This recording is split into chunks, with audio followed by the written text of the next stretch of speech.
Hristos a înviat. Stimați invitații, dați-mi voie să deschid această zi minunată, ziua de 9 mai, care a devenit în ultimii 16 ani ziua orașului Bălănii de Munte și a rămas ca o tradiție de onoare, alături de celelalte semnificații ale zilei de pe plan național și european. Ne dăm întâlnire în acest spațiu cultural, reorganizat după principiile actuale, ca o necesitate a apropierii acestuia de iubitorii de cultură. Centrul cultural în care ne aflăm și-a extins spațiul pentru a cuprinde Biblioteca Miron Radu Paraschivescu, un modern club al pensionarilor, cluburi de pictură, engleză, dansuri moderne, chitară și informatică, la toate acestea accesul fiind gratuit. Orașul se prezintă la acest ceas de sărbătoare mai înflorit, mai curat, cu spații de recreere noi și dorim ca proiectele fixate de administrația orașului, conform unui grafic prestabilit, să fie dus la bun sfârșit. Ne propunem în viitorul apropiat să finalizăm extinderea Spitalului Orășenesc, alimentarea cu apă în zona de nord și Berceni și sperăm că până la toamnă să începem și canalizarea. Mulțumesc tuturor pentru participare, că sunteți alături de noi astăzi, Ziua Orașului, la acest simpozion care deschide seria manifestărilor închinate acestei zile. Avem alături de noi personalități apropiate de viața orașului, pentru a reprezenta semnificația zilei de 9 mai, ca Ziua Independenței României, 9 mai, Ziua Victoriei din 1945. Vă invit totodată să participați în cursul acestei după-amiezi la bogatul program anunțat. Mulțumesc!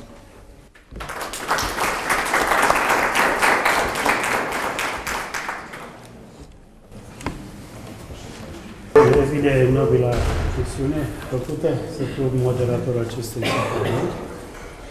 După speech-ul domnului primar, scurt și cuprinzător, după cum constat, este hotărât totdeauna să vorbească puțin, concret. De altfel, avantajele simțite de locuitori sunt simțite pe stradă, în localuri, în toate împrejurările.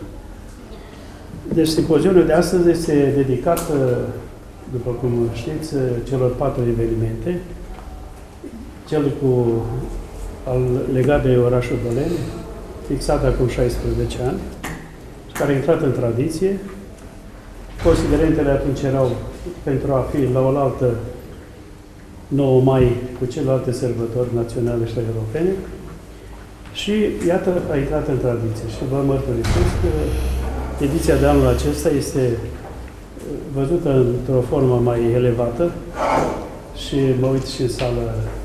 Ne întrebam ieri dacă vor veni câțiva și vă mulțumesc mult tot că dați atenție acestui oraș cu tradiție, cu prezență și ambiție, vorba lui Iorga, și care, sigur, ține la 3-4 manifestări care sunt anuale, dintre care aceasta a intrat în tradiție. Prezența domnului profesor universitar dr. Petre Țurlea este de mai multe motive, este legat direct de Băleni, poate a scris cel mai mult despre orașul nostru, Iorga și Băleni, Bălenii și spațiul cultural românesc. A publicat enorm de mult din istoria română, poate este, să nu exagerez, cel mai prolific dintre istoricii contemporani nou. Și dați-mi voie să vă citesc numai câteva dintre lucrările de excepție, publicate în volume deosebite. Ultima, care are chiar miros proaspăt de tipar, românii din Serbia, e un spațiu de 800 și ceva de pagini, nescrisă, nestudiată vreodată această confluență a românilor de peste Dunăre. A scris câteva despre Iorga, în mod special. Eu îl numesc, alături de 2-3 mari istorici noștri, un iorgolog, Gheorghiș suntem toți, împătimiți iar. Iată câteva, dacă vreți. Nicolae Iorga în viața politică a României. Dar toate sunt volume, aproape ca aceeași format și de mare întindere. Școala Română din Franța, ființată de Iorga. Din culisele parlamentarului român. Dânsul a fost și parlamentar la vreme, în primele 2 sezoni sau nu știu câte. Momente non grata, falși martiri maghiari pe pământ românesc. Ip și Trăzdea, cele 2 sate. 8 noiembrie 1945, cu o semnificație mai mică. Procesul organizației T.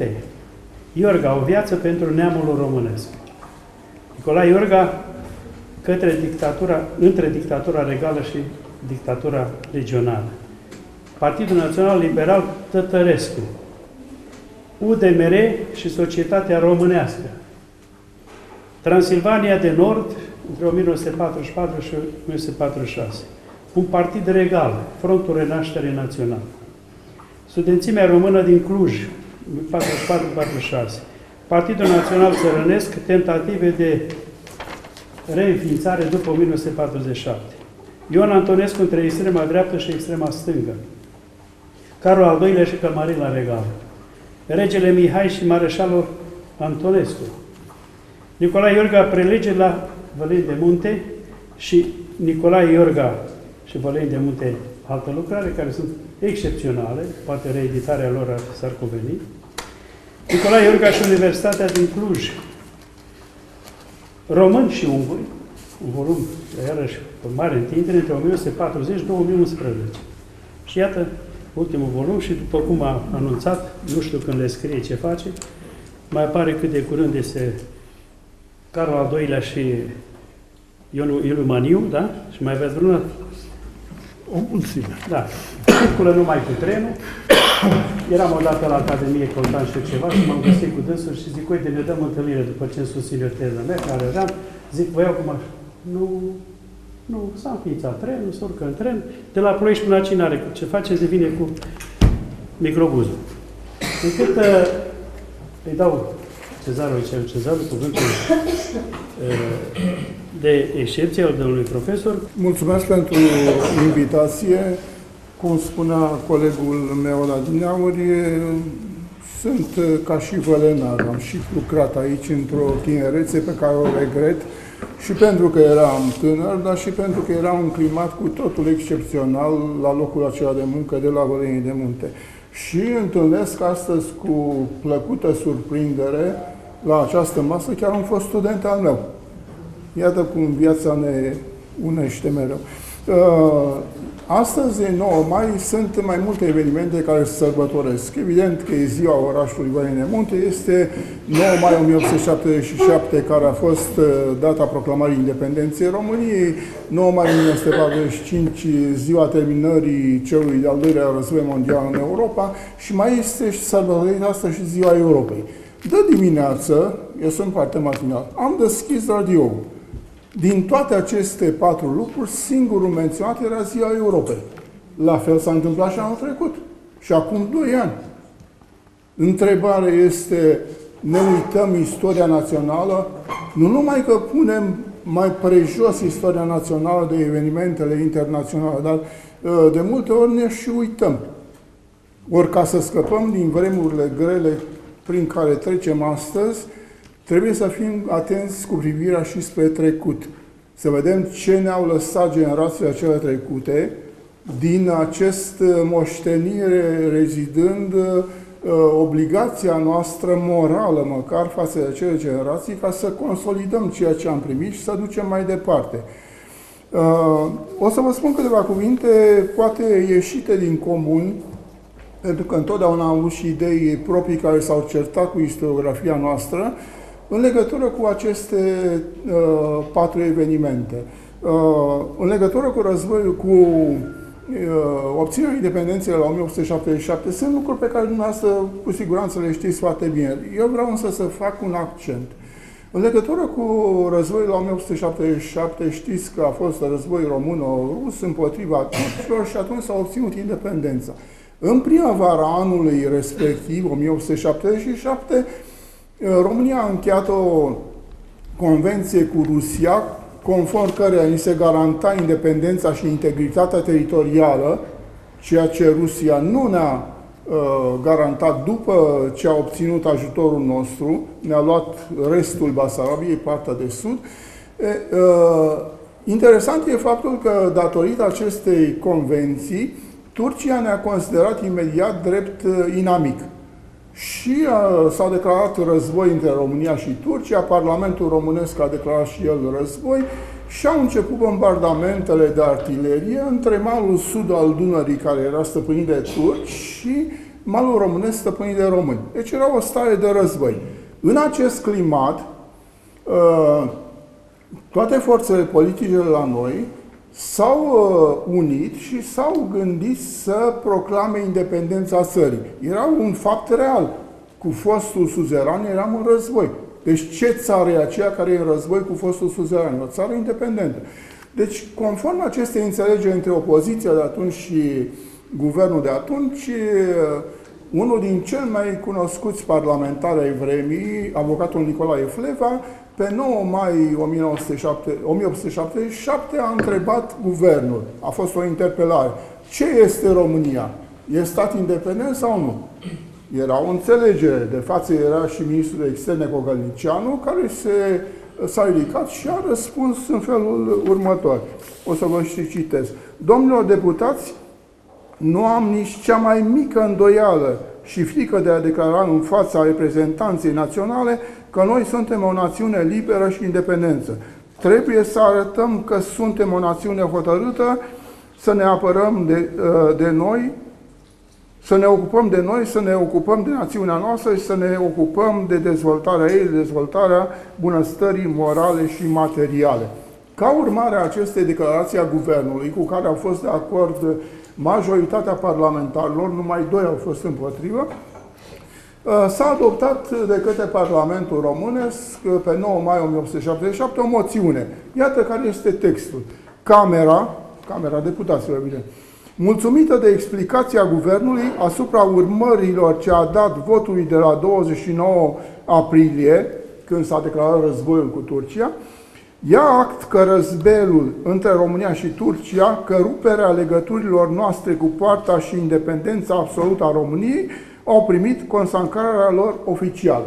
Acesta e textul moțiunii. S-a pus la vot și s-a adoptat. Vă spuneam că au fost doar 2 voturi împotriva. În vremea aceea, conform Constituției, Parlamentul a adoptat 2 categorii de acte. Moțiunile și legile.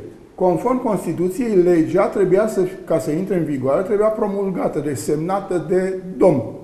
Ea nu intra în vigoare decât în momentul semnării. Pe când hotărârile nu mai trebuiau promulgate, ratificate, semnate de altcineva. Erau hotărârile Parlamentului. Și trebuie să aveți în vedere că Parlamentul era reprezentanta supremă a națiunii, așa cum este și astăzi.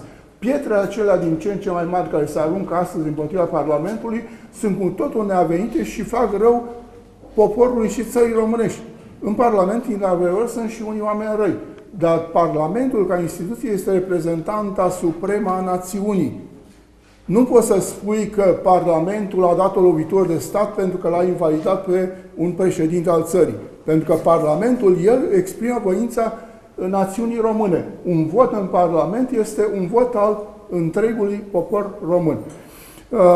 Deci, acea moțiune din 9 mai 1877 nu trebuia ratificată, nu trebuia semnată de domn. A doua zi, însă, pe 10 mai 1877, o delegație a Parlamentului s-a dus la Palatul Domnesc și a prezentat domnului acea moțiune. Domnul a fost încântat de primirea acelei moțiuni. Dar data independenței nu este 10 mai când domnul a primit acea moțiune, ci este 9 mai când Parlamentul a hotărât să voteze acea moțiune conform Constituției din acel moment. Ori în perioada respectivă, dar și în toată perioada existenței monarhiei în țară, s-a dorit de către Casa Regală viitoare, s-a dorit ca toate evenimentele majore din istoria poporului român să fie legate de dinastie. Știți că la 10 mai 1866 a venit în țară domnul Carol I și a fost proclamat domn pe dealul Mitropoliei de către Parlamentul de atunci. De atunci încolo, 10 mai era ziua monarhiei. Evenimente majore ulterioare s-au încercat să fie legate, identificate cu ziua de 10 mai, pentru ca în conștiința poporului român 10 mai să aducă toate binefacerile, să însemne toate binefacerile națiunii. De aceea, în vremea respectivă și zeci de ani ulterior, s-a considerat, s-a afirmat că data independenței este 10 mai. Dar eu v-am demonstrat că data independenței este 9 mai. Deci este normală sărbătorirea la 9 mai, conform Constituției din vremea respectivă. Ulterior, în 1881, s-a ridicat România la rangul de regat, după obținerea independenței. Parlamentul a votat ridicarea acestei țări la rangul de regat în martie, pe 13 martie, 14 martie 1881. S-au amânat festivitățile proclamării regatului până la 10 mai. Pentru ca în conștiința populației și proclamarea regatului să fie legată tot de ziua de 10 mai. Alexandria a făcut și o poezioară, 10 mai, care ne-a dat independență și regat. Deci în conștiința populară trebuia să intre aceste date strict legate de monarhie. Și iată un alt element care este foarte puțin cunoscut. Știți că la 25 octombrie în fiecare an se sărbătorește Ziua Armatei. Ce s-a întâmplat? În 1944, pe 25 octombrie a fost eliberată ultima mare localitate românească, Carei Mari, de sub stăpânirea maghiaro-germană. Evenimentele au fost însă în felul următor. O divizie românească a ajuns la intrarea în Carei pe 24 octombrie 1944 la ora 14, la ora 2. Armatele ungaro-germane părăsiseră orașul în fugă ca să nu fie capturate. Deci orașul era gol. Puteau să intre în acel moment în oraș. S-a telefonat la București ce se face. Și la București, peste o jumătate de oră, a venit ordinul să se stea pe loc și să intre în oraș a doua zi la ora 8 dimineața. De ce? A doua zi era 25 octombrie, ziua de naștere a regelui Mihai. Pentru a se lega în conștiința poporului ziua de naștere a regelui de un eveniment atât de important cum a fost această eliberare a ultimei localități a României. E vorba, evident, de capital politic pe care îl urmăreau membrii Casei Regale. După cum știți dumneavoastră, astăzi e o tendință din ce în ce mai puternică a elitiștilor, mai ales din lumea culturală, dar și politică românească, de a se proclama monarhiști. Curentul monarhist este în ce în ce mai lăudat, sunt invadate televiziunile cu diversi oameni care susțin ideea de monarhie, fără să fie lăsați și ceilalți care să aduci Republică să spună vreun cuvânt acolo. Și s-a ajuns la propunerea din ce în ce mai insistentă din unele sfere ale lumii culturale românești ca ziua națională a României să fie la 10 mai. Adevărul este următorul. Este pentru că ar fi fost ziua independenței. Este și o greșeală istorică, v-am demonstrat la ineaur, dar este și următorul lucru. 1 decembrie 1918 e faptul cel mai important din istoria românilor. Foarte important a fost și independența la 1877, dar ea a fost doar o treaptă spre realizarea unității depline a neamului românesc în 1918. Și atunci, în lipsă de argumente, l-am auzit pe un ilustru istoric monarhist spunându-mi cu mare fermitate așa: da, dar la 1 decembrie este frig și oamenii nu pot să iasă să manifesteze pentru ziua națională. Pe 10 mai este cald. Dar în 1918, dacă românii transilvaneni s-ar fi gândit că este frig afară, n-ar fi trebuit să iasă ca să unească Transilvania și mai atât cu România? Iată unde se poate ajunge cu înfocarea aceasta monarhică de astăzi. În Parlament, după câte știu, și colegul nostru cred că poate să vă confirme, eu am aflat doar tangențial, există astăzi un proiect de lege care a parcurs treptele intermediare pentru ca ziua de 9 mai să fie proclamată zi liberă. Ceea ce cred că este absolut normal, pentru că 9 mai, independența României, este un moment extraordinar de important în viața istorică a poporului român. După cum vedeți, nu menționez celelalte evenimente. Și atât de ce nu le menționez. 9 mai 1945 a însemnat încheierea celui de-al doilea război mondial cu semnarea capitulării Germaniei. Ne mai vorbim de faptul că a semnat de 2 ori. O dată pe 8 mai și a doua oară la cererea URSS-ului pe 9 mai 1945. Ce a adus României acest sfârșit de război? A adus pierderea Basarabiei și Bucovinei. Deci nu avem de ce să ne bucurăm.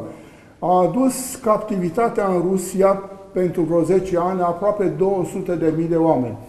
A adus pierderea pe frontul din Rusia a câteva sute de mii de oameni și pe frontul apusean a 170.000 de oameni. A adus începutul stăpâniei rusești asupra României. Deci nu avem de ce să ne bucurăm. A fost însă un element de lumină. S-a retrocedat Transilvania de nord-est și dacă atunci n-am fi primit înapoi această regiune, în condițiile în care exista întotdeauna o politică de maghiarizare extraordinar de violentă, astăzi regiunea ar fi rămas pierdută. Deci avem și un element de pozitiv în această încheiere a celui de-al doilea război mondial. Este aici o problemă pe care aș vrea să vă prezint, pentru că o spun mereu cu toate încruntările din stânga sau din dreapta. România a luptat, după cum știți, pe frontul răsărit împotriva URSS-ului, pe frontul pus împotriva Germaniei și Ungariei.